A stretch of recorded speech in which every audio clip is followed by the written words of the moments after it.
Okay. Hello, everybody. It's good to see you. I am flying solo again today. Meg just ran out the door. She has her daughter is riding in some kind of jackpot. So for all of you who know rodeo, you know what that means, I guess. Uh-oh, I just lost my live. Hold on.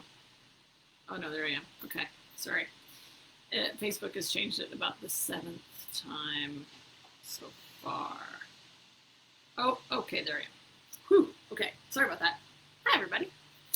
All right, so we had a great week. I hope you had a great week, too. It's just constant thunderstorm action around here weather-wise, so hopefully wherever you are, you're enjoying some nice weather. Well, in the Southwest, you're dying of heat, so sorry. Hopefully you have lots of time and space to stay cool.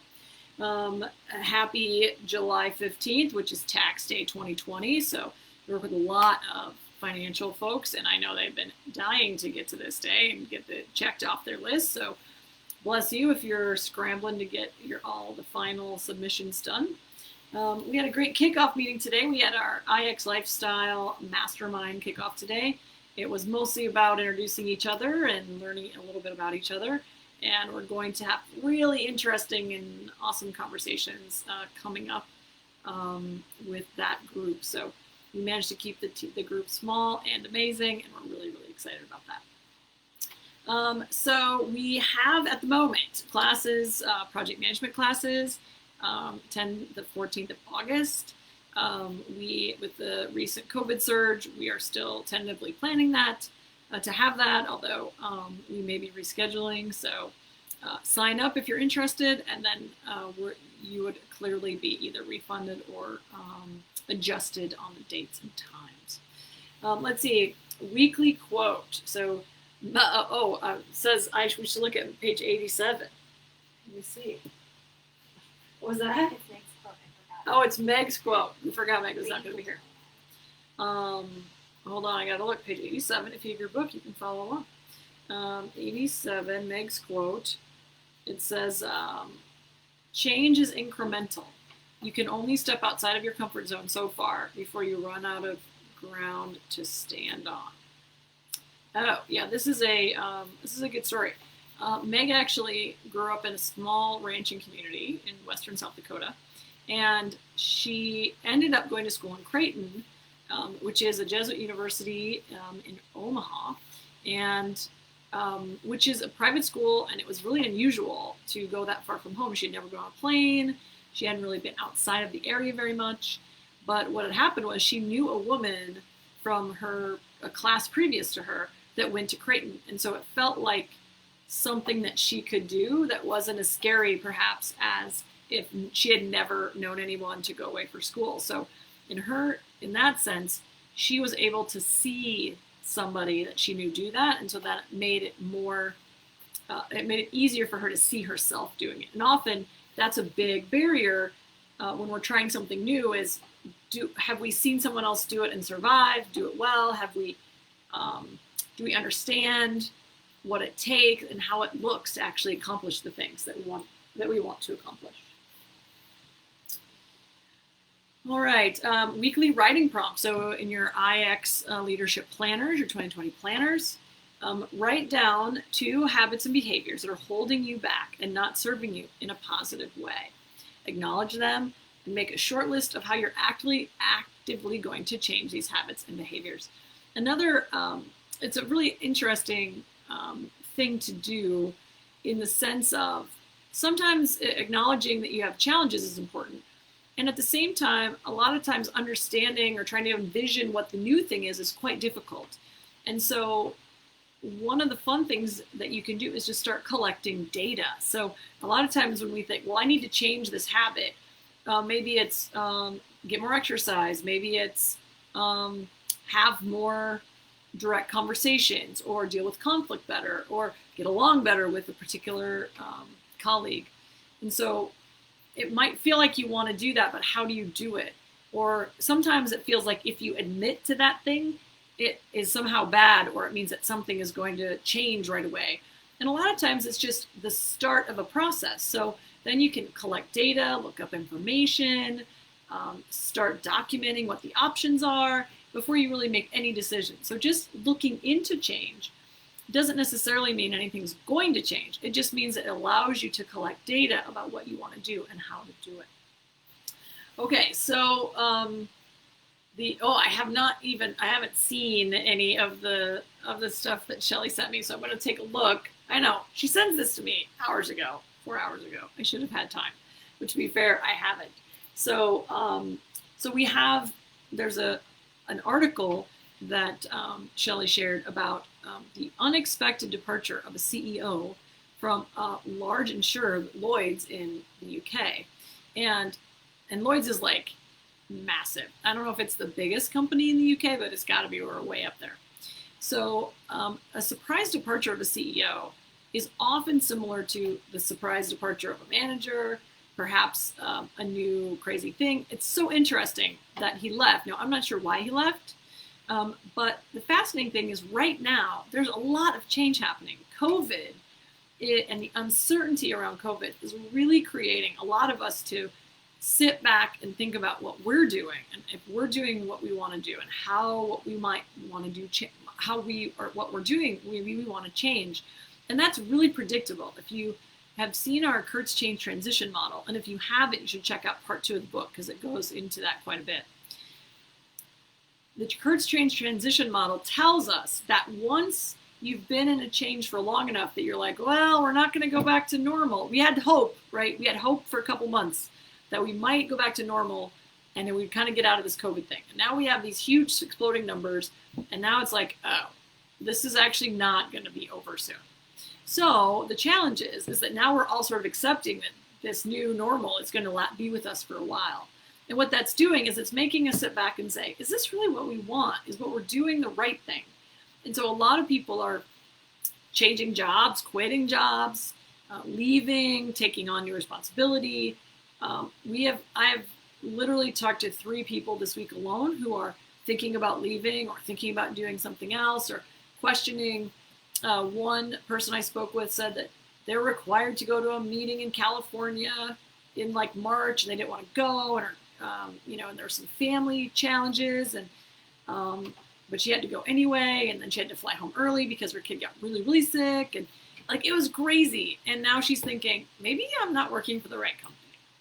And so it's really important to give yourself the space to think about what you actually want to change. I mean, a lot of it is like we've spent a lot more time at home. Some people love that. Some people hate it. We've spent more time with family, with our close family, but that is also sometimes prevented us from seeing family from far away. I live a long way from my family, so I have super bummed out to never see them. My parents accidentally start a Facebook Messenger conversation with everybody, which is hilarious because they don't really know what they're doing. They hit the video button, and all of a sudden we're all called into a meeting. And so that's actually pretty fun. But it is a time to think, well, I actually really like staying home. I love traveling, love it. But frankly, with this, with the implication of possible illness, or I have to quarantine after I come back, and all of this sort of nonsense around traveling right now, I feel like I'm really not that interested in it. It's not appealing. And so I'm quite content to be home and putter around in the garden and do projects around the house and that sort of thing. And so it's been actually quite fun to be home. And so we're all thinking here in the office, I wonder how long we can get away with staying home and have our clients be okay with us working 100% remotely. We're already do a lot remotely. Excuse me. We already do a lot remotely, but we often do the initial conversation and meeting with people in person. And then we do the checkups and the accountability and the executive coaching or ongoing support virtually. And so now we're doing all of it virtually, which is pretty fun. And still pretty effective because we go to great lengths to change how we do things to make it more engaging. So Meg is brilliant at this, and she's got a whole new way that we're executing training, and it's been really cool to watch her sort of be creative about doing that. So again, this unexpected departure of the CEO from this massive company is, and frankly, in those kind of massive companies, those things are planned usually for years. And so having it happen unexpectedly does throw everyone for a loop. And in fact, we're talking with some folks in the European or in the UK insurance market, and I'll be really curious to talk to them about what they think about the Lloyd's CEO departure. So think about, so it's not unusual to see big changes right now on top of other big changes. So it's just a really great thing to think about, how we expect to see more and more change. The more this is sort of this uncertainty lasts, the more changes we're going to see on top of already uncertain times. So it's definitely a trend we're going to expect to go up as the uncertainty stays with us. Okay, so IX leadership member questions. I love this. I love these. I love this section of our live. So let's say the spring when the pandemic started, I was allowed to stay home and work remotely. I have 2 children in elementary school. Bless you. The opportunity to work remotely allowed me to stay on track at work and homeschool my children. In my state, it is still possible. It is still possible we will not be returning to school this fall. How can I be proactive with my employer to make a plan for this possibility? Now, I'm assuming that perhaps this person's back at work. So the trick is that we're all going to have to deal with this at some point. So if you want to be proactive, again, you have to remember that when you make plans and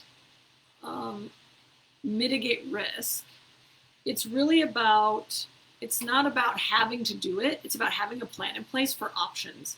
So when we look at risk management, having the schools be closed and having your kids in the house and you have to work still, that is a real risk, especially in some parts of the country. So what we do when we look at risk management is we look at what is the probability of the risk and what is the magnitude. So on a scale of 1 to 10, this risk is on the magnitude side of 10, right? Because you cannot have 2 elementary school age kids running around at home alone. So then you have to either find full-time sitters, full-time help, do a co-op with other parents, stay home and work and try to make that happen. So part of the big challenge is how do we make this work? And so what I would take a look at and talk to your boss about is, this is how we mitigate risk when it comes to the school year. So it's better to spend a couple hours putting together a plan now that everyone can agree on and feel good about, and then never execute it, than not doing anything and then get the announcement the week before school's supposed to start that you're not going to start school, and then everyone panics and runs around screaming.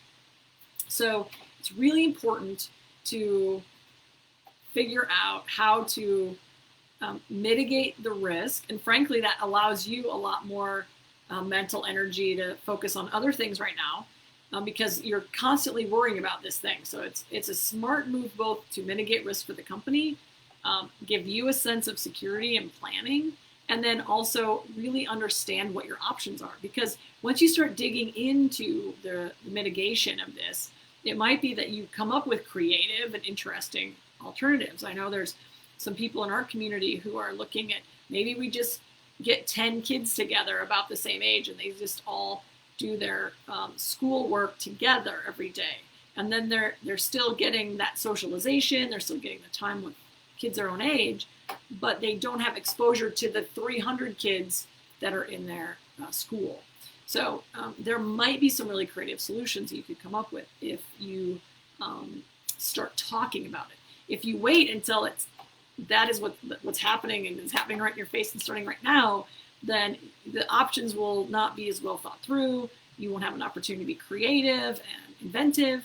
It'll just be a stopgap measure for survival. So we always want to have an opportunity to be proactive and look forward instead of being in a reaction mode. So so I doubt that if you went to your boss and said, would it be okay if I put together some ideas about what we would do if our kids don't go back to school? I can't imagine he would say no, or she would say no. I imagine she would say, yeah, we probably should think about that as a possibility. And not that it's set in stone, but just here's some options. All right, good question. Let's see, I'm the CEO of a small business, less than 10 employees. We are able to work remotely and have been doing so with success since mid-March. Good job. We have recently had some turnover.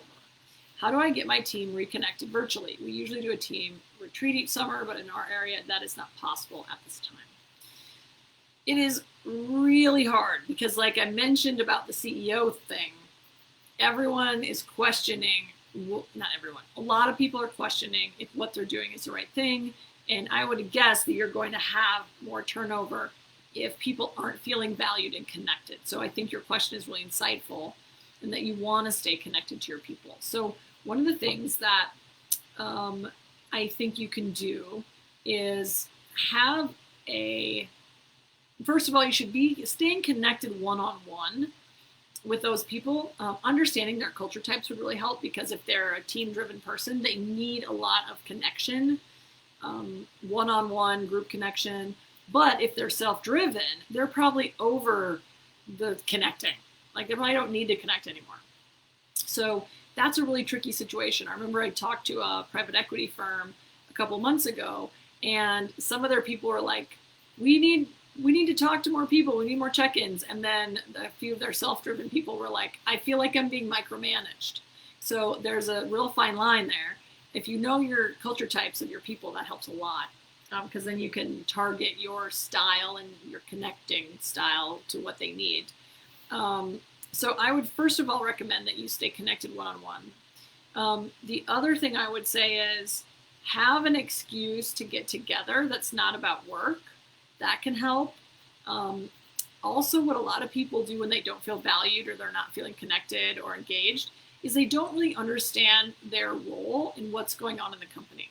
And so if there's a lot of uncertainty around your processes or what's going on or your rollout or your COVID response or any number of things, then a lot of people, if they don't really get how to connect or where they fit in that space, then a lot of times they'll check out. And that is hard to bring them back in the fold. So maybe what's going on is that you're not communicating the plan on reconnecting, on working from home. Because frankly, if you're planning on continuing to work from home, you have to, and when you say you've been working home successfully since mid-March, that's really great, but it might be successfully in a productive way and like getting work done. But effectively, it might not be as successful as you think. I mean, you've just had people leave, so maybe it is not being as successful as you assume it is.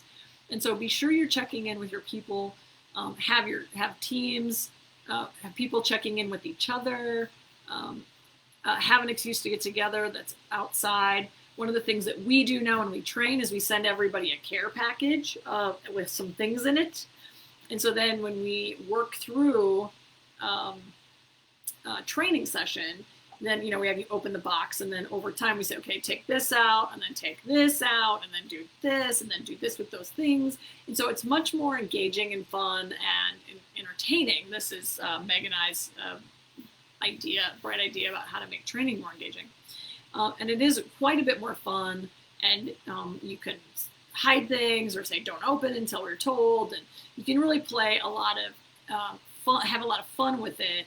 And if you normally have a team retreat where you reconnect and have a good time, it might be a way to do that today without it. Or maybe you all go out to your favorite COVID hangout. Maybe that's at your local lake, or you're fishing, or maybe you take pictures of where you are, and you maybe do a game about who is where. And it could be, you can have a lot of creative fun virtually to reconnect and make people really feel like they're a part of something bigger than them. And that's really what most people want to know.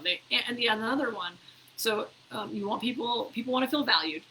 The other one is that people want an opportunity to grow and learn. So another opportunity may be for you to talk to them about what they want to learn, how they want to grow, what kind of skills are they curious about growing. Because there's a lot of online and virtual training. We have a bunch of leadership training, organizational change training, how to move through change, how to understand your people, communication, all that stuff.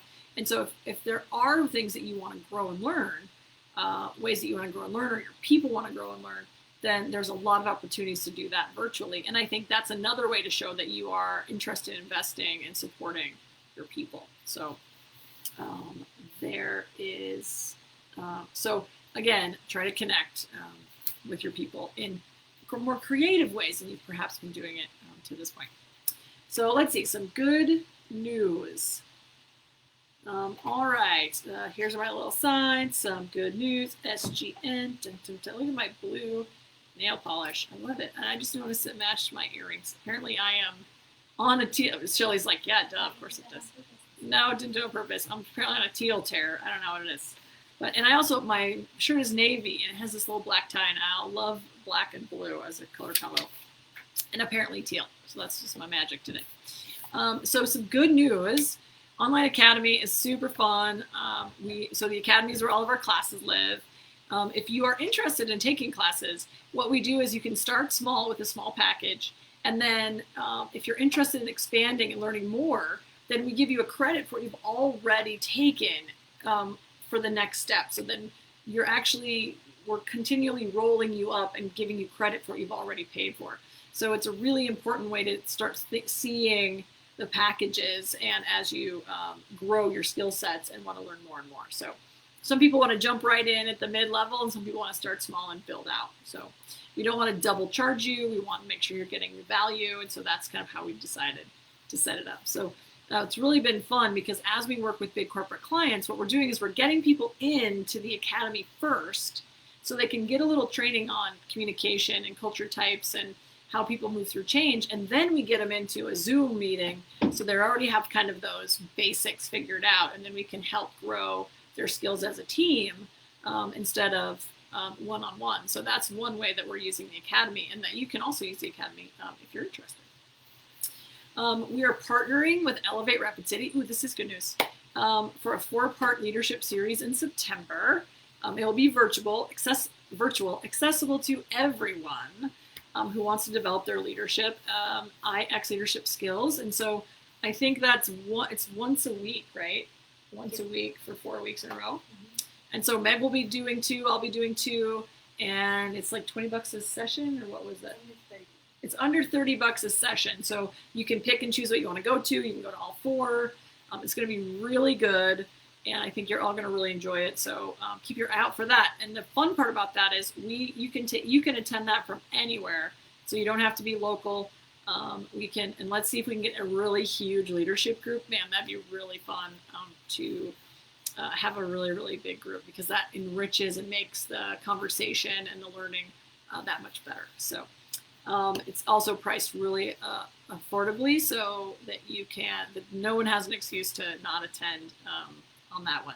I assume too, if you pay ahead and you have to miss, then you'll get the recording. So then at least you'll have the benefit of having that recording for a really long time. So even if you attend and you want to revisit it and listen again and think about things in a new way, you can have access to those recordings afterwards.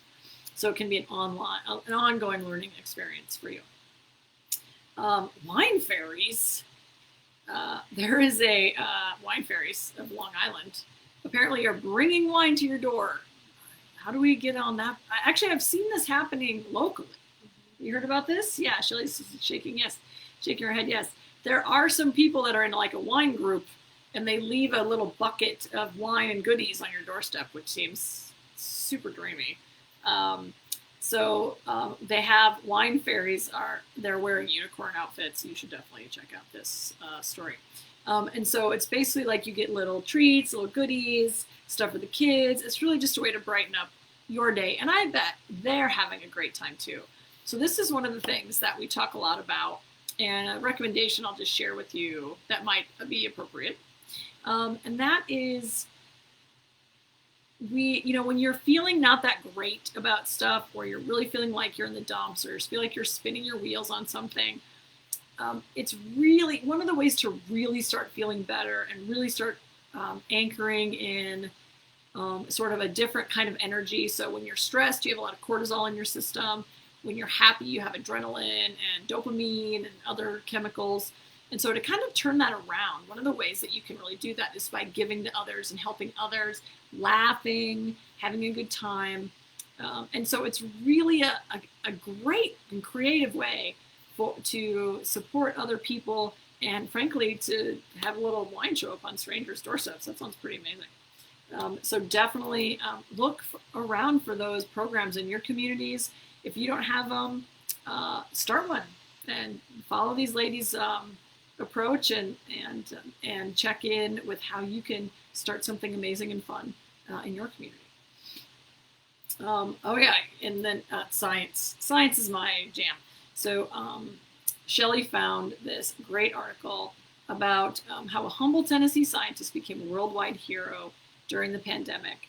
And the cool thing is he's from Knoxville, which is where I went to grad school. So this sort of touches my heart. And he is the creator of the filter material in most disposable N95 masks. And so looks like he started figuring out how to sterilize used masks and figure out how to safely reuse masks.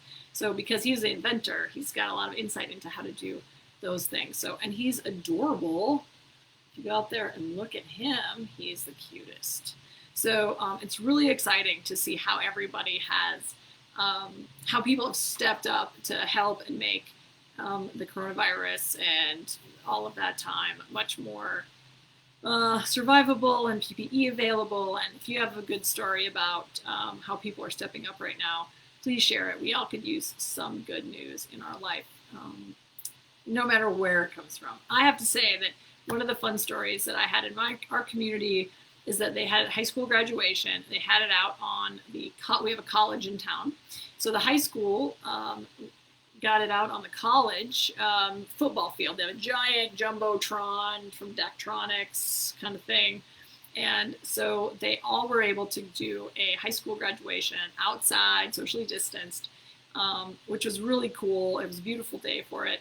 My niece graduated last Sunday, and they socially distanced their graduating class. It was still inside, but they don't have very many kids, like 30 kids in their graduating class, so a little easier, but they live streamed it. So then folks like us who are outside of their community doesn't have spread right now, and so for us to come in and perhaps introduce COVID into their community is just not okay. And so we didn't go, but they live streamed it so we could all watch in real time, and that was really, really fun. And then I have another niece graduating this Sunday, and we don't know if we'll be able to watch that one, but I hope that the school has found a way to live stream that. So it's been really fun to see how people have been creative and safe and really supporting those sort of traditional closing ceremonies that we all need in big parts of our life. So there's a lot of good news around. We're a lot of us, the Rose Group International, we are living the American dream, and we're just happy about it all the time. And so if you ever need unreasonable optimism, this is the place to come. So I hope you're doing really well, and please reach out anytime if you need anything. And in the meanwhile, bug Shelley if you have questions about our academy or our mastermind or anything else that we might have going on. So thanks so much, everybody. Lead powerfully and change the world.